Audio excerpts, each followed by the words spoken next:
আমাদের প্রিয় নেতা আমাদের জুলাই আন্দোলন এবং গুম পরিবারগুলোর পাশে সবসময় থেকেছেন। গতকাল আপনারা জানেন যে বিএনপির উদ্যোগে এবং আমরা বিএনপি পরিবারের উদ্যোগে শহীদ জুলাইয়ের 24 জুলাইয়ের শহীদ পরিবার এবং গুরুতর আহত পরিবারের সাথে বিএনপির চেয়ারম্যান জনাব তারেক রহমানের মত বিনিময় সভা ছিল।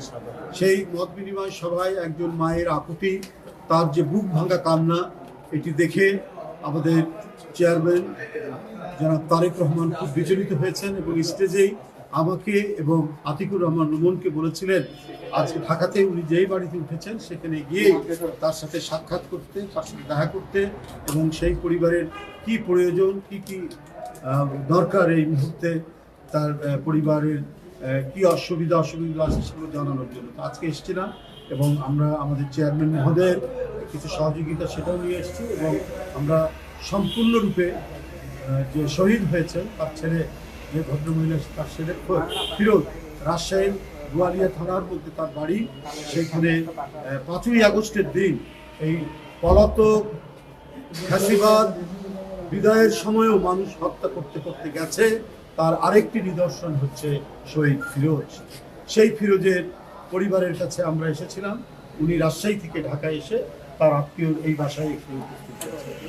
আমরা তার সাথে কথা বলেছি, তার খোঁজ খবর দিয়েছি, তার ঠিকানা নিয়েছে। আমরা বিএনপি পরিবারের পক্ষ থেকে তার নিয়ে আমরা চেয়ারম্যান মহোদয়ের পক্ষ থেকে সার্বক্ষণিক তার সাথে যোগাযোগ রাখা হবে এবং সে তার রেখে যাওয়া 2টি সন্তান আছে, তার জন্য খুবই উৎকণ্ঠিত। তার দাদি অর্থাৎ ফিরোজের মা, তাদের লেখাপড়া, তাদের ভবিষ্যৎ, এগুলো নিয়ে খুবই চিন্তিত। সেই বিষয়গুলো আমরা অবহিত হলাম। আমরা অবহিত হয়ে সেগুলো আমরা নোট ডাউন করেছি এবং আমরা বিএনপি পরিবারের যে নেতৃবৃন্দ এসছেন, আতিকুর রহমান রুম্মন এবং মিথুন সহ উপদেষ্টা ইঞ্জিনিয়ার সেলিম এবং আরও নেতৃবৃন্দ, ডাক্তার রফিক সহ এখানে অনেকে আছেন, মাহবুবুল ইসলাম নির্বাহী কমিটির সদস্য, তারা আছেন।